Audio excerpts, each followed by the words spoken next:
Did Gary Bettman just confirm this garbage team is finally gone? Stay tuned. You're Locked On Coyotes, your daily podcast on the Arizona Coyotes, part of the Locked On Podcast Network, your team every day.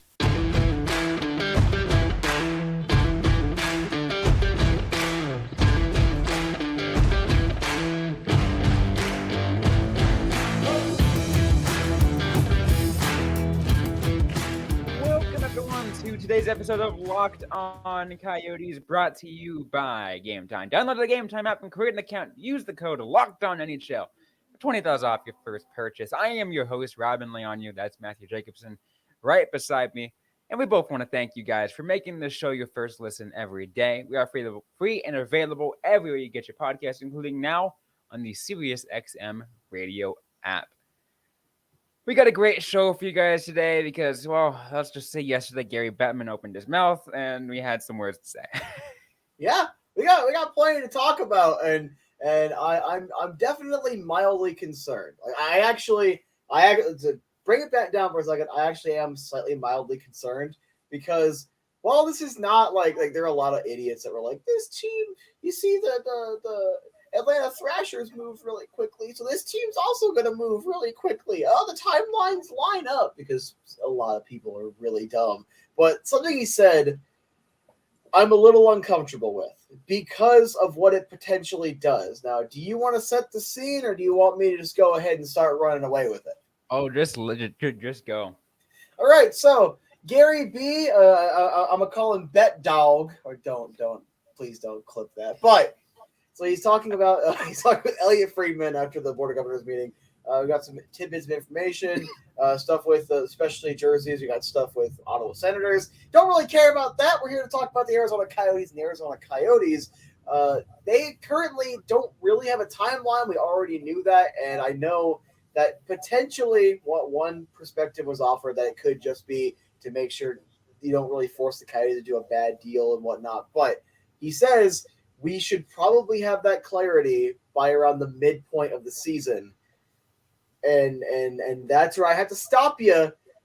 I'm a little concerned. I don't actually think the team is leaving, but I am a little concerned because of this. Let's say everything falls apart. We already saw it happen with Tempe, all right? We already saw a deal that should have been a no-brainer. It shouldn't have been close. It really shouldn't have.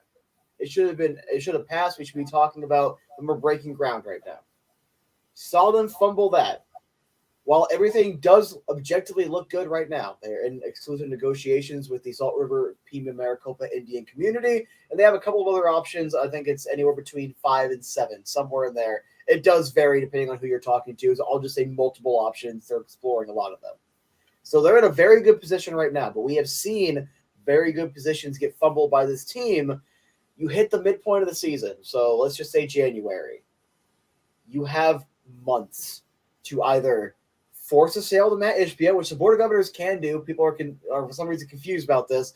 Literally, Moyes tried to sell the Coyotes out from under the NHL to Jim Basile, and the Coyotes said, or the NHL said, you're not doing that because the NHL has final say. It's in all the paperwork and stuff that you sign, and then literally just took ownership of the team. They can force sales. It's more likely Morolo would just voluntarily engage if everything fell apart anyway with Matt Ishbia, but the Board of Governors can't just step in and force a sale. And logically, you'd force a sale to the local buyer before you'd force a sale to an out-of-state buyer. And they've spent so much time, effort, and money trying to keep the team here. They don't want to lose the market. Like, I'm not worried about that aspect. What I'm worried about is you're at the point of no return, January, February. You don't have time to find a backup. It is just this fell apart. There are no other options. And then Ishbia, for whatever reason, says no. Just for whatever reason, says, I've changed my mind, or I probably shouldn't, or just hey, I stubbed my toe this morning. I don't want that team. It doesn't matter what the reason is. All it takes at that point is a no from Ishbia, and the entire thing crumbles, and the team will relocate the next season. So I'm like, I am a little anxious about mid-season because I feel like if we have the clarity of a deadline of October 1st, for example, they missed the deadline and the NHL's like, okay, call Matt Ishbia, I feel like you have more time to figure out contracts, figure out, construction on the building, figure out whether or not you're going to honor the last year of mullet and how long it's going to take to get the footprint center where you need it. You have more time. If you just have a couple of months, I feel like it's less likely. And for a couple of reasons, because shorter notice, things could cost more, prices could change. Things can fall through easier if you're on a tight timeline. That's where all my anxiety comes in. And I am actually mildly concerned. But if everything goes through and it's fine in January, we're getting an announcement that the D-backs and Coyotes are going halvesies on an entertainment complex there by Talking Stick, we're having a different conversation and we're fine. And we're totally calm. So, you want to try to calm me down here a little bit for the mild concern, or do you see where I'm going with this? I see where you're going. I could see the concern. Although I will say, I think there is a potentially different timeline than what we are getting at, right? I think maybe what Bettman is saying is worst case scenario, but there's so many things that can happen in between, of course. And I think we're right always to think worst case scenario. We're Coyotes fans. It's gonna happen, right? It's gonna, worst case scenario is always going to be in our head. You just can't take that out of us. But what I want to do is I want to maybe bring a theory of timeline of maybe why Bettman said the halfway point of next season. And I'll get to that in just a sec. But first, a word from our sponsors. And today's episode is brought to you by Bird Dogs. Are you tired of sacrificing comfort for style when it comes to your activewear? Introducing Bird Dogs, the game changer in reflect shorts. Picture this: premium shorts designed for maximum performance combined with unparalleled comfort. Bird Dogs are here to revolutionize your workout routine with the unique built-in liner. These shorts offer the ultimate support and flexibility, ensuring you stay comfortable even during the most intense workouts. And here's the best part: Bird Dogs are more than just workout gear. They're versatile enough to take you from the gym to the street without skipping a beat. Bird Dogs are made of premium, breathable fabric that keeps you cool and dry throughout your activities. Perfect for the trails, the gym, or simply just lounging around.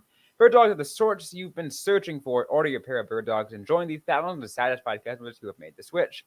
Visit birddogs.com/LockedOnNHL and enter the promo code LockedOnNHL to get a free custom Bird Dogs Yeti-style tumbler with every order. Bird Dogs, where style meets comfort, performance meets perfection. Get yours now and unleash your true potential. All right, Matt. So I'm going to use a little bit of what we heard at the beginning of this week and kind of tie it in with the potential timeline of why Bettman said what he said. You take a look at the potential spots that the Coyotes want to build at. You have that Mesa spot by review, and you have that Talking Stick spot that you kind of mentioned. And, of course, the other two in Phoenix and Scottsdale that are undisclosed that we don't know. Based off the article from Craig Morgan and PHNX, he said that, hey, the Coyotes hope to have clarity before training camp. That's what they'd like to see. And I think that kind of probably lines up a little bit more so than we might think on Gary Bettman's beliefs, on Gary Bettman's words, because let's put it this way. Let's say all four of those somehow fall through around that time. That's, again, worst case scenario. But we're picturing this out. That allows you to, from September until January, for the NHL, for Gary Bettman, the Board of Governors, for Alex Morello, to all meet up, talk with Matt Ishbia to say, hey, you're the local buyer, you're the local guy. Let's see, let's check your interest in purchasing the Coyotes, keep them in Arizona, see what you can do. That's enough of a timeline to have him essentially decide whether or not he wants to purchase the team. Mm-hmm. And I guess that makes sense. Yeah. I don't know. My mind is always going to go a little more literal, where it's like, okay, maybe what he meant by clarity is, okay, the Coyotes, of course, we know want clarity sooner rather than later.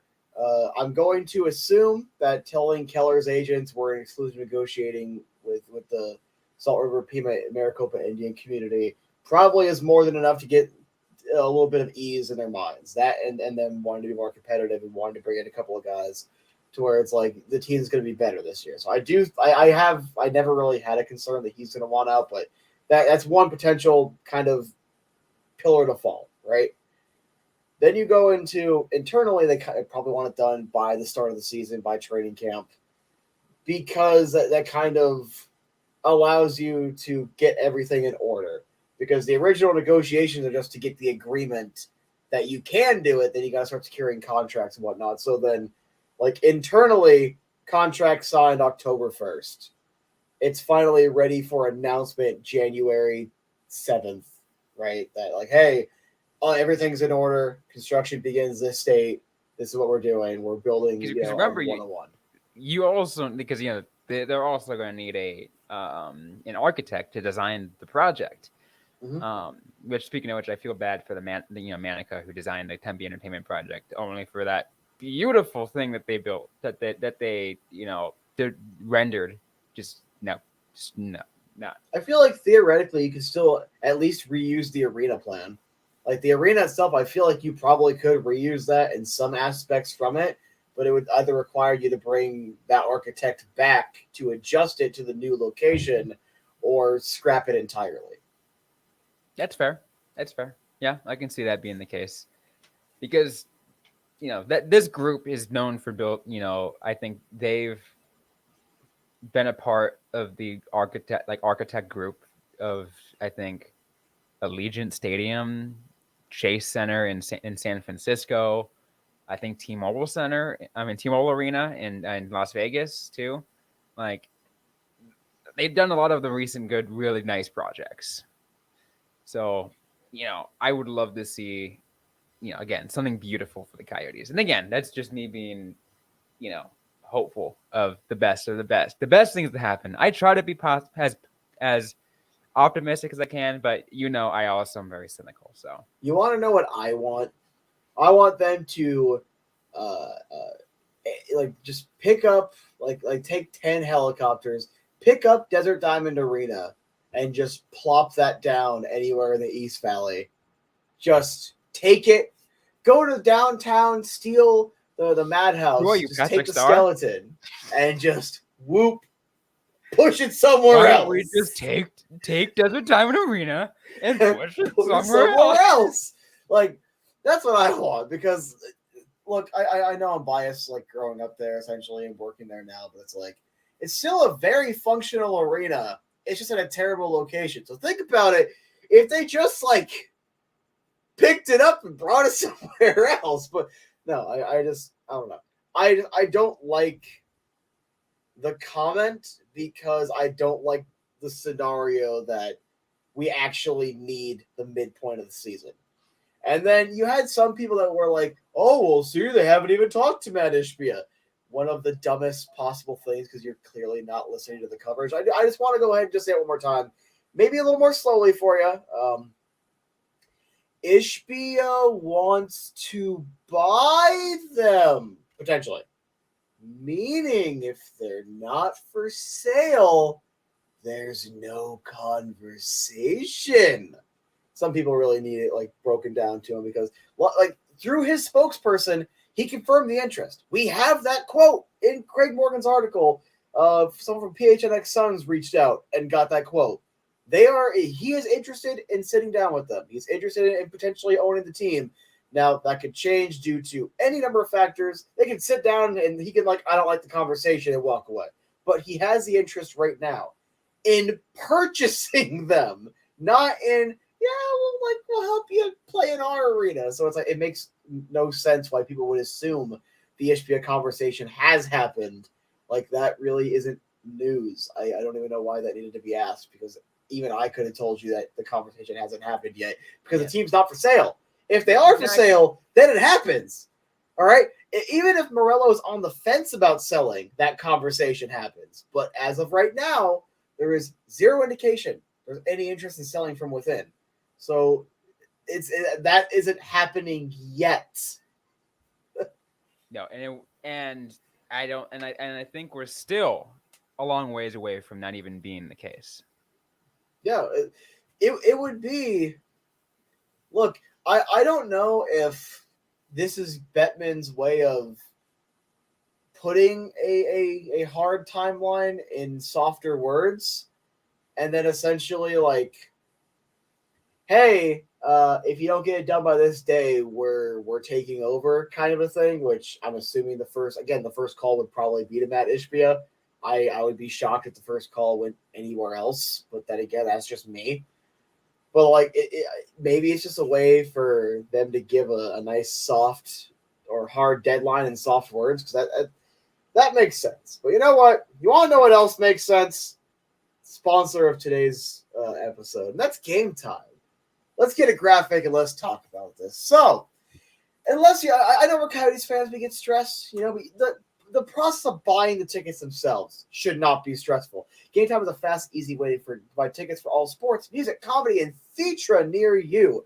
Get killer deals and last-minute tickets and their best price guarantee. You can stop stressing out over the tickets and start getting hyped for the fun you'll have, like the fun we're going to have in Tucson when the Coyotes go down there to take on the Ducks again, and I'm going to wear an ASU jersey just because that's how I roll. And you know what? Maybe I'll download Game Time. Maybe I won't, but we're not going to bear down on this show. Anyway, snag tickets with no stress with Game Time. Download Game Time app, create an account, use code LOCKEDONNHL for $20 off your first purchase. Terms apply, but whatever. Again, create an account, redeem code LOCKEDONNHL for $20 off. Download Game Time today. Last minute tickets, lowest price guaranteed. So let's get ready to close off the show and get any, final thoughts about Bettman's words. Because and I think the best way to say it, I think at this point, Matt, there's just too much like smoke, right? It's like it's still a blur. It's like a smoke screen. We can't see. I feel like I hate that he talked. All right. Think about it like this. Elliot Friedman. No matter who it's Elliot Friedman, if it's whoever it is, someone's gonna ask the question. Bettman, what do you expect him to answer? Flip him off. Gary, I expect you to pull out your middle finger and put it in Elliot Friedman's face. But no, think about this. How excited were all of us when Craig came back from vacation, dropped the article, and had confirmation, not from the team, but from someone within the Salt River, Pima, Maricopa Indian community, saying that the negotiations not only were happening, but were exclusive negotiations. How excited were all of us? Like, that we got that confirmation from an inside guy, from someone on the inside, and it didn't have to come from the team, so you don't have to worry about the spin.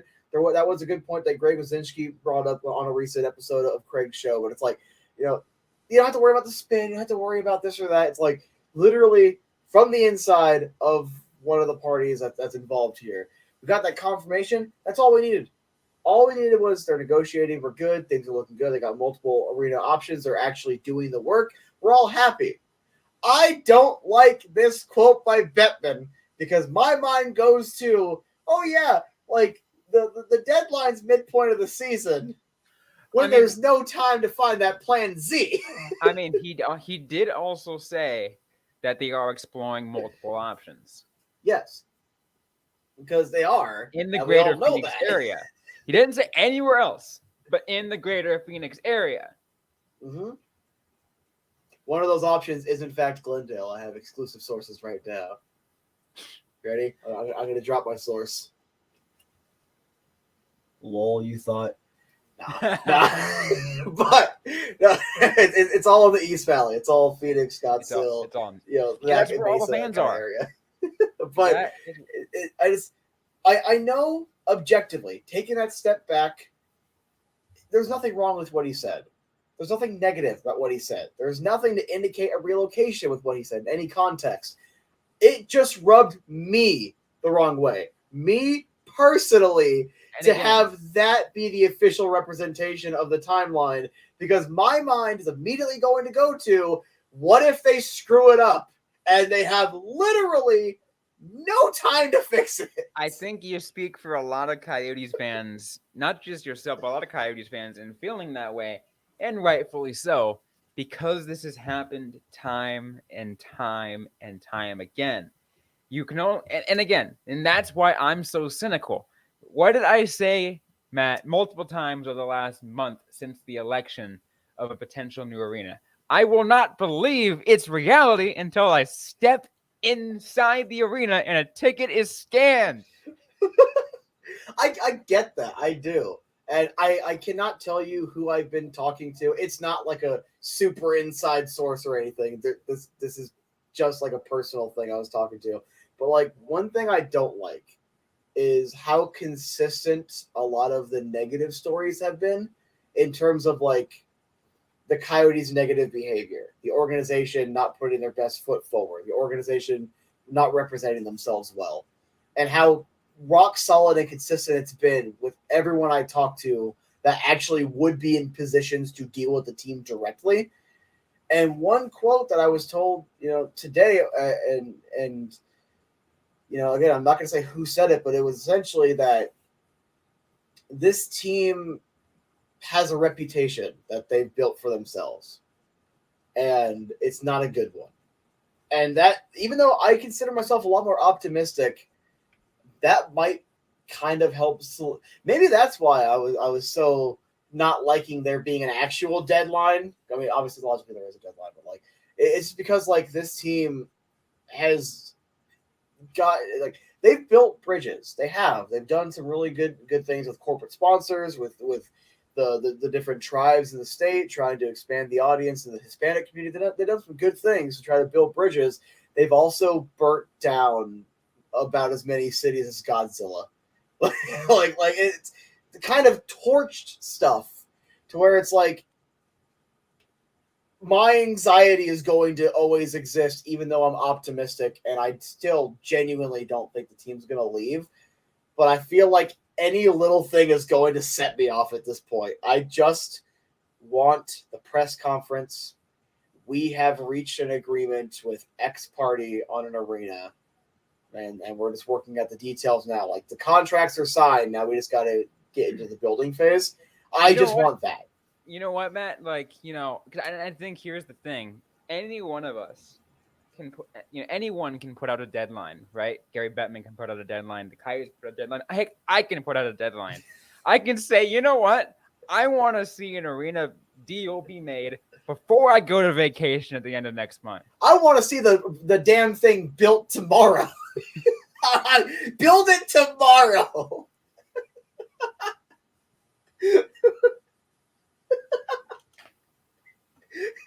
I don't know how that can work, but I like your thinking. Just screw it. You know what? Well, what is Tempe going to do at the dump anyway? Just start bringing the bulldozers in. Just literally just start building on it. What are they going to do? Are they going to waste their taxpayer dollars to stop you? Just build it. It's a literal dump. Go ahead. All right. I was thinking about saving this other thought I had for another episode, but we have about 5 minutes, maybe 6 minutes left.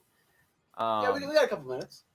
So I thought might as well kind of bring this in because I want to get your initial thoughts. Maybe we can go deep. We can go a deeper dive on another episode. Kind of transitioning from this just to a different topic, but maybe kind of similar because I just regard the Coyotes making money. Did you see the news about Diamond Sports and Valley Sports, and how in bankruptcy court they essentially walked out of their contract with the Arizona Diamondbacks? That now leaves only one sports team left that is currently under contract with Diamond Sports and Valley Sports. That's the Arizona Coyotes. How soon do we think they're going to be walking out from that deal and getting their own television deal? I don't think they'll exist for very much longer at this rate, to be honest. I would be surprised if one of the two parties didn't announce that they're walking away by like the first preseason game. Because like this situation's gotten ridiculous. It has legitimately just gotten out of hand, and the Coyotes need to find a more sustainable. Is Cox 7 still a thing? Remember, I watched like Arizona Sting games or like Rattlers games back in the day, like 07 or 06 on Cox. Is that still a thing? Can the Coyotes go if the Suns are on 3 TV? Can the Coyotes go to Cox 7? And we just it's no longer. Well, I mean, It's actually not called Cox 7. It does exist. Channel 7 does exist. It is currently called Your View Arizona. What's their programming lineup look like? Does it give you like a synopsis of what they're about? Sports programming. It doesn't. They used to carry the Arizona Rattlers and Grand Canyon University, but you want the Coyotes? Hey! Look, listen! You want the Coyotes, and then like, hear me out, man. Like, I'm gonna steal someone else's. You know what, Matt? I am gonna make a call out to our own owners here. 12 News. Just make the contract. They don't even want the team here. I'm being a little unfair, but like, I don't know. Some of the reporting our own network does. I don't even think we want the team here sometimes. But all right, I'm gonna go ahead and steal another conspiracy theory. Alex Murillo. All right, here's what you're gonna do. All right, you're gonna go talk with Sahara former Sports Cox 7. Television. You're gonna acquire Channel 7 and make it Sahara Sports Television. There we go. You're gonna acquire the rights to the Arizona Sting, and you're only gonna play Coyotes replays, live Coyotes games, Coyotes programming, and then at midnight you're gonna play Sting replays. Then once you get the market interest built back up, you're gonna expand into the NLL. The new arena will host the new Arizona Sting with the Arizona Coyotes, and then we're gonna steal the Tucson Sugar Skulls. I want another arena football team here in the Valley for a better a rivalry. That's just because you're a Tucson fan, but that's what you're gonna do. Literally buy the network. Just buy the channel. You know what? Make it Coyotes propaganda 24/7, and there you go. You know what I could see actually happen in a similar thing? You could take potentially after what Denver did, right? Mm-hmm. Because technically their RSN should technically be like what AT&T Sports Network, Rocky Mountain or whatever, right? That's technically what's in their area. That's what Vegas is broadcasted under that channel. The Vegas Golden Knights, they broadcast the games on that network as well because they're part of that network. But Denver Sports has their own thing called Altitude Sports Network because they decided to break off from the traditional RSNs and make their own thing. Why not Arizona Sports do the same thing under either the formerly Cox 7 or what you see what Arizona Family is doing, right? With Channel 3, they have something going on in there. They brought over the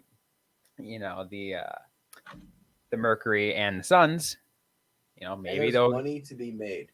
Exactly. There is.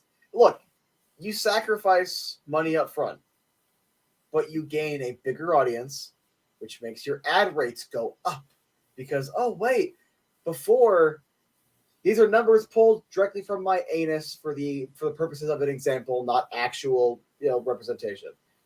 You have 10 million people that have access to Valley Sports. You have 30 million that have access to this. And that's, again, made up numbers just to prove a point. Literally, like you give up money up front to get better ad deals later, more accessibility, more money, more fans, more merch being sold. Everything gets bigger when you have more people watching your games. Who sells more merch, do you think, Robin? The Indoor Football League or the National Football League? I'm being facetious right now, but which do you think sells more merch? No doubt, National Football League. Who is broadcast everywhere, accessible to everyone, every week? The NFL, and their television contracts are lucrative.